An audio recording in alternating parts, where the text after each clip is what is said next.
이어서 폰 노이만 컴퓨터의 가장 핵심이라고 할 수 있는 메모리에 대해서 같이 한번 얘기를 해보겠습니다. 우리 폰 노이만 컴퓨터의 구조가 이렇게 돼 있다고 말씀드렸죠. 그런데 아주 재밌는 게요. 폰 노이만 컴퓨터 구조는요, 여기서 이렇게 직접 못 갑니다. 입력 장치에서 CPU로 못 가요. 반드시 메모리를 통해서 CPU로 가고, 메모리를 통해서 하드디스크로 가고, 메모리를 통해서 출력 장치로 갑니다. 폰 노이만형 컴퓨터는 그렇게 되어 있습니다. 그래서 가장 저는 그렇게 얘기를 해요. 모든 길은 로마로 통한다 이런 얘기 있잖아요. 모든 길은 메모리로 통한다. 그래서 메모리, 우리가 이제 작업할 수 있는 공간이라고 얘기하죠. 책상 위라고 얘기를 하는데, 메모리 얘기하면은 기사시험에 늘 나오는 게 이 메모리 계층 구조예요. 이거 뭐냐면요, 과거에 메모리가 너무 비쌌어요. 지금 많이 다운이 됐는데, 그렇기 때문에 이 메모리를 갖다가 구조화 시켜가지고 손흥민 같은 사람은 계속 활용할 수 있도록 하고, 후보 선수는 가능한 한 적게 활용하고, 이 얘기예요. 이제 그게 바로 이제 메모리 계층 구조예요. 용량은 위로 올라갈수록 올라갈수록 작아지고, 그렇죠? 속도나 가격은 위로 올라가면 되게 높아지고, 용량은 아래로 내려올수록 커지고. 그래서 가장 비싼 게 CPU입니다. CPU 안에 있는 레지스터가 가장 비싼 메모리예요. 그 다음에 메인 메모리, 캐시 메모리라고 있는데, 캐시 메모리, 이거는 이제 퍼스널 컴퓨터에서는 별로 안 쓰는데, 유닉스 머신이라든가 있죠. 그 서버 컴퓨터에서는 캐시 메모리, 가장 저렴한 게 보조 기억 장치죠. 요새 이제 메모리하고 메인 메모리하고 보조 기억 장치에 있는 하드디스크하고 똑같이 램을 사용하니까 가격이 거의 비슷하죠. 그렇죠? 메모리 계층 구조에 대해서 설명하라. 이제 메모리 계층 구조는 용량은 점점 더 커지지만은 가격은 다운된다. 요거에 대해서 말을 갖다 만들어 가지고 내요. 그럼 그거에 맞게 여러분들이 선택을 하시면 되는 겁니다. 자, 가장 비싼 레지스터부터. 레지스터는 어디 있는 거예요? CPU 안에 있는 저장 장치가 레지스터예요. 가장 비싸죠, 그쵸? 그리고 이제 메인 메모리는 자, 주변 장치와 CPU와의 연결을 해주는 거. 모든 길은 메모리로 통한다. 메모리가 없으면은 전달이 안 됩니다. 폰 노이만 컴퓨터 구조는. 그래서 우리가 이제 프로세스를 실행했다 라고 얘기하는 건 뭐예요? 여기 하드디스크에 있는 보조 기억 장치에 있는 프로그램이 메인 메모리에 로드된 거를 실제 프로그램이 실행됐다라고 얘기를 하는 겁니다. 프로세스라고 하죠. 프로세스가 만들어지는 건 메인 메모리에 올라오는 걸 프로세스가 만들어지는 거라고 얘기를 해요. 메인 메모리. 실제 이제 메모리로 구성돼 가지고 이렇게 메모리 주소가 있어서 이제 보조 기억 장치 하드디스크죠. 하드디스크나 CD롬에 있는 게 메모리로 탁 올라온 상태. 이거를 메인 메모리. 셀의 주소는 이렇게 된다. 셀의 주소는 주소 범위가 0에서 2의 n-1승이다. 메모리 주소를 가지고 이 메모리에 데이터를 올려놓는다. 이런 얘기예요. 메인 메모리보다 더 빠른 게 있어요. 프로세서, CPU죠. CPU보다는 느리지만은 메인 메모리보다 빠른 거. 갖다 이제 캐시 메모리라고 해. 캐시 메모리. 메모리 매핑이라는, 한국말로 사상이라고 하는데 정확하게 일본말이죠. 메모리 매핑이라는 건 뭐냐면은 컴파일을 통해 가지고 논리적 주소 무슨 얘기인지 알죠? 논리적 주소를 물리적 주소로 변환하는 과정을 매핑이라 그래요. 예를 들어서 요 문서를 보세요라고 문서를 보내주게 되면은 요거는 그냥 실제 물리적인 걸 보내주는 거죠. 그런데 제가 주소를 보내줘. 블로그 몇 번지 이렇게 블로그 주소를 딱 보내주잖아요. 그죠? 이 블로그 주소를 보내준다는 거는 지금 논리적인 주소잖아요. 그 블로그 주소를 딱 치게 되면 이 실제 내가 작성한 문서가 거기 있는 거죠. 그쵸? 물리적인 주소로 연결시켜 주는 걸 메모리 매핑, 사상이라고 얘기한다. 이런 거예요.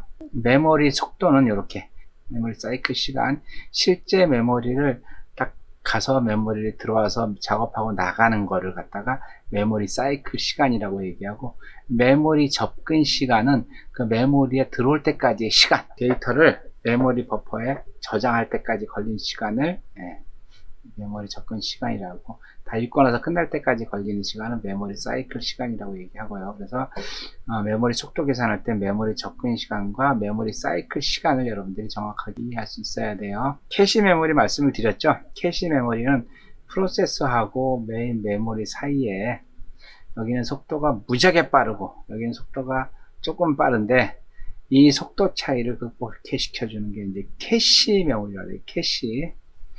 근데 이제 캐시 메모리는 캐시 히트라는 게 있어요. 캐시 히트. 캐시 히트라는 건 뭐냐면은, 자, 내가 원하는 명령어가 여기 있는 게 좋겠어요? 여기 있는 게 좋겠어요? 여기 있는 게 훨씬 좋겠죠. 그쵸? 내가 자주 사용하는 그 명령어들을 캐시에다 넣어놓게 되면은 여기까지 가서 가져올 필요는 없겠죠. 그러면 컴퓨터 처리 속도가 굉장히 빨라지겠죠. 네? 내가 사용하는 명령어를 여기다 놔두게 되면은, 내가 프로세서 불러오려면 여기 없으니까 여기로 와서 불러와야 되잖아요. 불러온 걸 여기 다시 가져가서 일로 가져와야 되니까 속도가 되게 오래 걸리겠죠. 그런데 만약에 여기 있다고 쳐봐요. 내가 add 명령을 하려고 하는데 add 명령어가 여기 있다 이거야. 그럼 여기서 바로 불러오면 되잖아요. 그럼 굉장히 빨라지죠. 그래서 이제 그 운영체제를 만드는 사람들은 이 캐시 히트율, 캐시 적중률을 높이기 위해서 굉장히 많은 노력을 해요. 조금 전에 썼던 명령어를 여기다 넣는다든가, 아니면 정말 자주 사용하는 명령어를 여기다 넣는다든가, 그런 이제 그 캐시 적중률을 높이기 위해서 굉장히 노력을 많이 합니다. 캐시 적중률이 높아지면은 그 컴퓨터는 속도가 빨라지는 거죠. 그래서 이제 캐시의 기본 동작이라고 얘기하는데, 이거 다른 거 아니에요. 여기 보면 이제 태그가 있고, 이 태그, 이 주소가 있는데, 실제 메인 메모리 주소가 이렇게 결성이 되어 있으면요, 여기 총 24비트잖아요. 24비트, 그쵸? 하나, 둘, 셋, 넷, 다섯, 여섯, 6, 4, 24비트잖아요. 그쵸? 그래서 이 태그 주소를 어떻게 쓰냐면, 이렇게 끊어, 여기서부터 시작해가지고, 여기까지 22비트를 태그로 만들어 놓고, 그 다음에 주소 있죠? 4개, 여기 마지막에 있는 00, 01, 11 있죠? 요걸 붙여가지고 요 메모리 주소를 찾는 거예요. 여기다 00 붙이면 바로 주소 나오죠, 그쵸? 요렇게 해서 캐시가 동작을 해서 빨리빨리 찾는다는 얘기예요. 캐시 히트라는 게 있고 캐시 미스라는 게 있어요.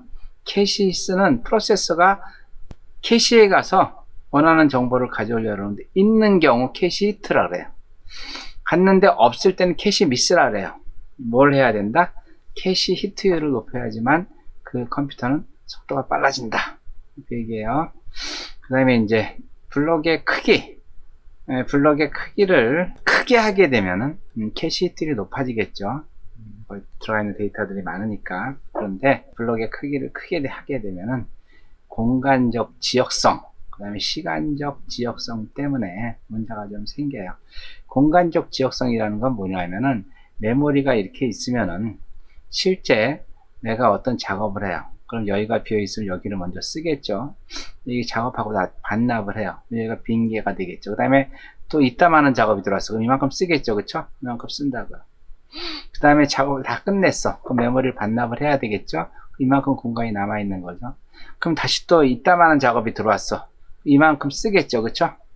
그럼 3번을 썼는데, 지금 여기는 3번을 쓰고 여기는 2번을 쓰고 여기는 1번을 쓴 거죠. 그죠?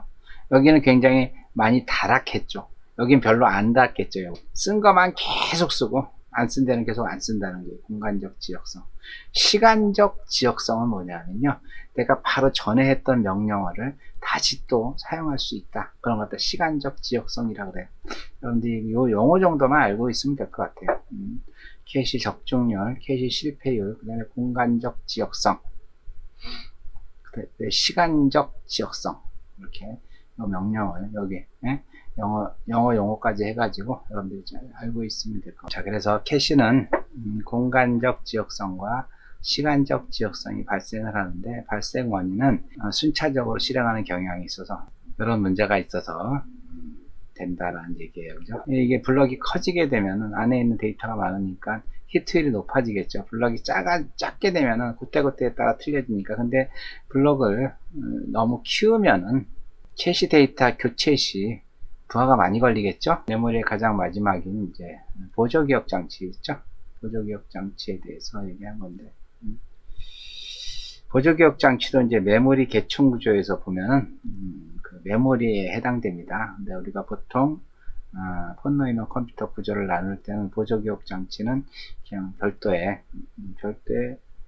다이어그램을 그려줍니다. 그래서 하드디스크도 있고 SSD도 있고 SD도 있고 USB 메모리도 있고 다 있죠. 이건 옛날 것들이고 지금은 이렇게 바뀌고 있고, 우리가 사용하고 있는 퍼스널 컴퓨터 하드디스크에 대해서 조금 잘못된 상식을 갖고 있는 것 같아요. 그래서 제가 정리를 해드리겠습니다. 하드디스크는 고장이 자주 난다. 여러분들 무지하게 고장 자주 나죠. 근데 실제는 고장이 안 납니다. 하드디스크가 고장 난다는 건요, 이럴 때 고장 나는 거예요. 고장이 나면은 원래 이렇게 블루 스크린이 떠가지고 약 한 보름에서 한 달 정도 메시지를 계속 보내줘요. 네, 하드가 좀 문제가 있다. 이런 블루 스크린 메시지가 뜨지 않는 건 하드디스크의 고장이 아닙니다. 그건 뭐냐면 악성 코드에 의해서 하드가 엉킨 거죠. 악성 코드에 의해서.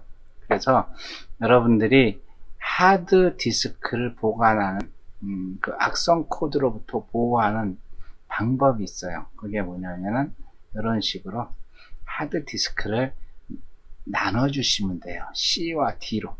지금 이제 바이러스라든가 악성 코드들은요, 계속 C 드라이브를 공격을 합니다. D 드라이브는 공격을 안 해요. 왜냐하면은 운영체제라는 거 하는 중요한 시스템 자체가 C에 있기 때문에 C만 계속 공격을 해요. 그래서 지금 여러분들 아시잖아요. 이 데이터가 이렇게 있으면 실제 데이터가 연속적으로 100기가다. 그럼 100기가가 이렇게 저장되어 있는 거 아니에요. 그죠? 요만큼 저장되어 있고, 또 빈 공간 다른 요만큼 저장되어 있고, 또 다른 빈 공간 요만큼 저장되어 있고, 이렇게 저장되어 있는 거예요. 그래서 조각 모음을 하게 되면 그때 쫙 모아지는 거죠. 그런데 지금 중요한 건 여기 끝나고 나서 이 주소 있죠? 이 주소. 요거 가는 거. 얘를 연결시켜줘서 사람이 볼 때는 쭉 보다가 여기 와서 다시 읽고, 또 여기서 또 가서 여기 와서 읽고, 이렇게 하는 거예요. 이렇게 진행을 하는데, 이제 악성 코드 같은 게 얘를 끊어버려요. 이렇게. 그럼 어떻게 돼요? 이 다음 읽을 때가 어딘지를 모르잖아. 그렇죠? 그래서 여러분들 하드디스크 복구하는 사람들 있죠? 하드디스크 복구하는 사람들은 요 끊어진 요거를 갖다 찾아주는 거예요. 그래가지고 데이터를 딱 모아주는 게 하드디스크 복구하는 기술이에요. 그래서 하드디스크는 거의 고장이 안 나고, 그러면 이제 악성 코드라든가 바이러스에 의해서 이렇게 연결된 걸 다 끊다 보니까 실제 프로그램이 실행이 안 되는 거고, 동영상이 중간에 보이다가 안 보이는 거죠. 그래서 그런 걸 예방하는 방법은요, C와 D로 나눕니다.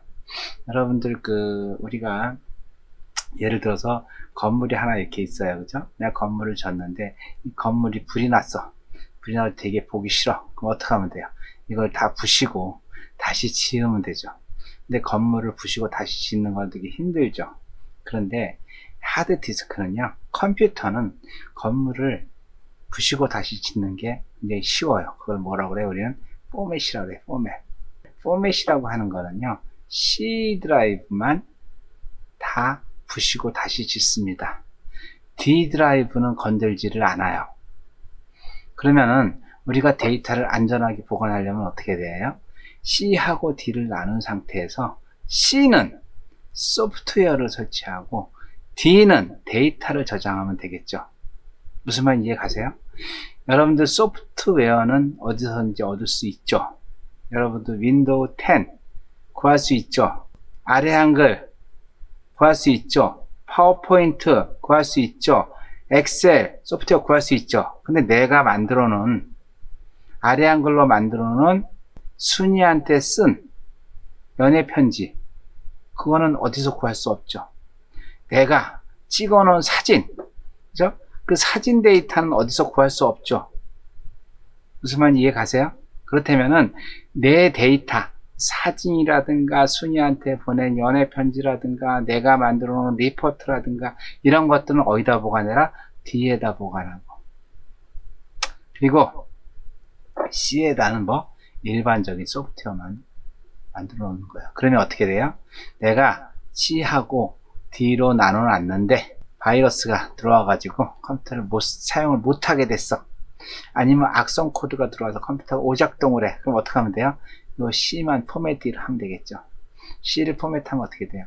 이 뒤에 있는 데이터는 문제가 없겠죠. 윈도우 자체가 그렇게 돼 있어요. 그렇기 때문에 여러분들 우리가 사용하는 퍼스널 컴퓨터는요, 윈도우즈는요, 반드시 C하고 D를 나눈 다음에 C에다가는 소프트웨어, D에다가는 내 데이터를 저장해 놓으시면 됩니다. 근데 재밌는 거는, 자, 그러면 이 C하고 D를 나눌 때 C는 용량을 어느 정도 해주는 게 좋을까요? C의 용량은요, 여러분들은 한 150기가에서 200기가 정도로 해 놓으시면 좋아요. C의 용량. 전문가들은, 그리고 이제 일반인들은 한 100기가 정도만. 사실 소프트웨어 많이 안 깔거든요, 일반인들은. 근데 여러분들은 굉장히 많은 소프트웨어를 깔아야 되잖아요. 그죠? 그래서 여러분들은 150에서 200기가 정도를 C로 나누고, 나머지는 D로 나눠 두시면 돼요. 용량 나머지. 그러니까 1테라다. 그러면 나는 정말 소프트웨어를 많이 깐다. 그러면은 200기가. 좀 더 쓰겠다. 그럼 250기가 쓰시면 돼요. 250기가 나는 정말 많이 쓴다. 그럼 250기가 정도 해놓고 나머지 750기가는요. D로 만드신 다음에 여러분들이 만들어 놓은 프로그램 소스, 여러분들이 만들어 놓은 엑셀 파일, 데이터 파일, 사진 같은 거요. D에다 넣어놓잖아요. 그러면 절대 데이터 없어질 일 없습니다. 이해되셨죠? 이어서 우리 버스에 대해서 같이 알아보겠습니다. 버스란 무엇이냐? 자, 우리 폰 노이만 컴퓨터 구조가 이렇게 돼 있다고 말씀드렸죠? 자, 그러면은 실제 내가 여기 키보드에서 데이터를 입력을 했어요. 그리고 메인 메모리로 가져가야 되잖아요. 메인 메모리에 가져간 걸 CPU로 가져가야 되잖아요. CPU에 가져갔던 걸 다시 이렇게 메인 메모리를 가져오고, 이걸 하드디스크에 저장할 거면 저장하면 되고, 저장한 내용을 다시 모니터에 저장했습니다. 메시지 보여주잖아요. 그럼 여기 있는 데이터를 일로 옮기고 하는 장치가 있어야 되겠죠. 우리 사람들 실어 나르는 것도 버스라고 얘기하잖아요. 물론 지하철이 더 많이 실어 나르지만은 옛날에는 지하철보다는 버스에 많이 의존했어요. 그래서 이 컴퓨터 안에서도 이 데이터를 실어나는 걸 버스라 그래요. 버스. 그래서 이렇게 이런 버스들이 데이터를 막 실어나가요. 버스들이 데이터를 실어나르는데, 여러분들 제가 질문을 했죠. 우리 32비트, 64비트 차이가 뭐냐? 이렇게 물어봤죠. 그때 답한 사람이 한 50%밖에 안 되더라고요. 이 16비트냐, 32비트냐, 64비트냐, 이거는 무슨 얘기냐면요. 버스의 크기예요. 인승. 이 퍼스널 컴퓨터가 제일 처음에 나왔을 때 8비트 컴퓨터였죠. 8비트. 이건 뭐냐면 8인승 버스로 데이터를 이동시킨 거예요. 입력 장치에서 메모리로서 CPU로 이렇게 8인승 버스로 16비트, 30비트. 요새 이제 메인 프레임은 128비트까지 나왔죠, 그렇죠? 퍼스널 컴퓨터는 64비트고, 이건 뭐냐면 64인승 버스예요. 근데 정확하게 얘기하면 그냥 64인승이 아니라 2의 64승 인승 버스예요. 64인승하고 32인승하고 굉장히 다르죠. 두 배가 아닙니다. 2의 32인승 버스고 2의 64인승 버스예요. 그래서 여러분들이 컴퓨터 사용하실 때 64비트용으로 사용하는 거하고 32비트 사용하는 거하고는 엄청난 차이가 납니다. 근데 지금도 이제 32비트용으로 설치하는 사람들이 있어요. 그런 사람들은 어떤 사람들이냐면 이제 관공서 관련된 일들을 많이 하는데, 그 관공서 소프트웨어 자체가 32비트용이야. 예를 들어서 우리 집이 버스가 들어가지 못하는 골목길에 있어. 그럼 어떻게 돼요? 그럼 택시 타고 들어가는 수밖에 없죠. 이제는 이제 관공서도 많이 바꿔서 64비트로 사용해도 큰 문제는 없을 것 같아요. 자, 버스는 이렇게 시스템 버스라고 얘기하는데, 하드웨어를 물리적으로 연결하여 데이터를 주고 받을 수 있게 하는 통로를 버스라고 얘기한다. 컴퓨터 내부의 다양한 신호를 버스로 전달을 한다. 기능에 따라서 데이터 버스, 주소 버스, 제어 버스로 구분한다. 데이터 버스는 데이터를 주고받는 거, 주소 버스는 주소를 주고받는 거, 제어 버스는 제어 명령들 있죠? 명령들을 주고받는 거를 갖다가 제어 신호를 주고받는 거를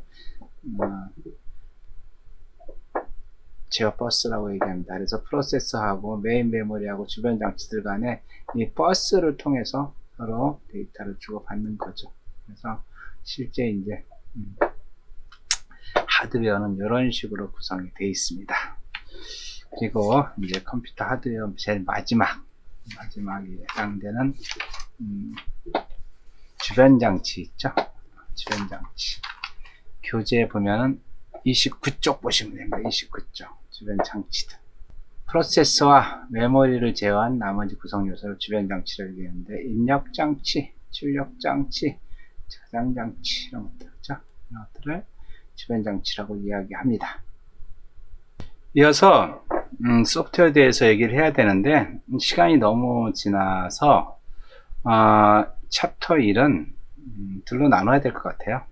그래서 일단 오늘은 여기까지 하고, 레벨 테스트 중에서 우리가 지금까지 배운 거에 대한 답을 한번 맞춰보고, 그리고 과제물을 내주고 요 강의는 마무리해야 될 것 같아요. 자, 그래서 레벨 테스트 이제 조금 아시겠죠? 컴퓨터의 성능을 측정하는 단위는 뭐다? 예. 이거는 헤르츠. 사칙 연산이 가능하다. 못하죠. 32비트와 64비트의 차이점을 설명할 수 있다 없다? 충분히 설명할 수 있죠. 그 다음에 컴퓨터는 하드는 C와 D로 나누면 안 된다. 반드시 나눠야 되는 거죠. 그 다음에 이제 5번 앱과 앱의 차이는 설명할 수 있다. 요거는 아직 설명을 안 드렸고요. 다음 주에 만들게요. 그 다음에 이제 계속 있는 것들, 요거는 다음 주에 얘기할 때 운영체제 사용 목적 중에서 편리성에 해당하는 부분들이에요. 다음 주에 같이 한번 알아보도록 하겠습니다. 이어서 2주차 과제물에 대해서 말씀드리겠습니다. 1번 컴퓨터 4대 구성 요소 중에서 가장 중요한 것은 번호가 있어요. 1번 소프트웨어, 2번 하드웨어, 3번 유저, 4번 데이터. 말씀드렸죠? 2번 다음 중 시스템 소프트웨어가 아닌 것은, 자, 1번 컴파일러, 2번 유틸리티, 3번 운영체제, 4번 V3, 그 다음에 3번 PC에 꽂혀있는 마더보드 있죠? 마더보드의 마더는 엄마이다. OX. 여러분들 하시면 될 것 같고, 네 번째 문제, 폰 노이만 컴퓨터의 모든 길은 메모리로 통한다. X냐 O냐 강의 들으셨으면 알겠죠? 자, 그 다음에 데카 코어는 코어가 12개 있는 것이다. 자, OX 맞히시면 됩니다. 컴퓨터 내부에서 프로세서입니다. 메모리 사이의 정보 전송에 사용하는 통로는 무엇인가? 배우셨죠? 프로세서입니다. 1번 버스, 2번 레지스터, 3번 메모리, 4번 주변 장치. 고르시면 되죠? 그 다음에 7번 프로세스에 사용되는 버스의 형태가 아닌 것은 주소 버스, 제어 버스, 데이터 버스, 시스템 버스. 8번 ACC, 누상기라고 얘기하죠. 누상기라고 얘기한 ACC는 사용자 가시 레지스터이다. 사용자 가시 레지스터, 사용자 불가시 레지스터에서 말씀드렸죠. 맞으면 O, 틀리면 X 해주시면 됩니다. 9번 다음에 실행할 명령어의 주소를 보관하는 레지스터는, 여기 로드 300 add 300 add 300 여기 쭉 할 때 여기 있죠. 요거 지금 수행하고 있는 프로그램의 주소를 보관하는 걸 뭐라고 얘기한다 그랬어요? 자, AR 1번, IR 2번, PC 3번, MBR 4번 적어주시면 됩니다. 자, 마지막 10번째 문제. 캐시는 메인 메모리와 프로세서 사이에 무엇의 차이를 줄이는 데 사용하는 것인가?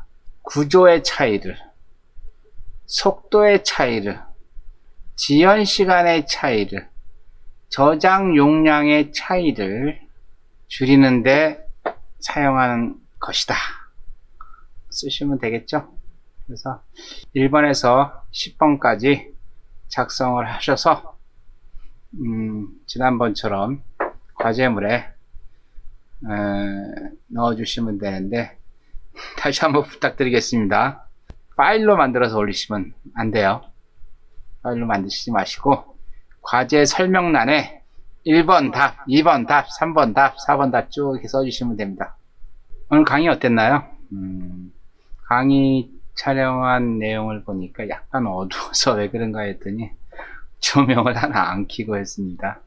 조금 어둡더라도 목소리 잘 나오면은 여러분들 그냥 봐주시면 좋겠습니다. 다음 주는 이런 실수 안 하도록 하겠습니다. 네, 운영체제, 컴퓨터를 이해하는 데 굉장히 중요한 과목입니다. 진도를 빨리 빼기보다는 여러분들이 하나라도 제대로 알고 갈 수 있게 강의를 하도록 하겠습니다. 그러니까 진도에 구애받지 마시고 여러분들이 운영체제 참 재밌는 과목이구나 이런 걸 느낄 수 있으면 저는 강의 성공했다고 생각합니다. 여러분들 강의는 쉽고 재밌어야 되잖아요, 그렇죠? 저는 그렇게 생각합니다. 그래서 오늘 강의 내용 이해 안 되는 부분이 있으면 여러분들 문자, 카톡, 이메일로 질문해 주시면 성의껏 설명 드리겠습니다. 자, 강의 듣느라고 고생하셨고 다음 주에 봬요. 안녕.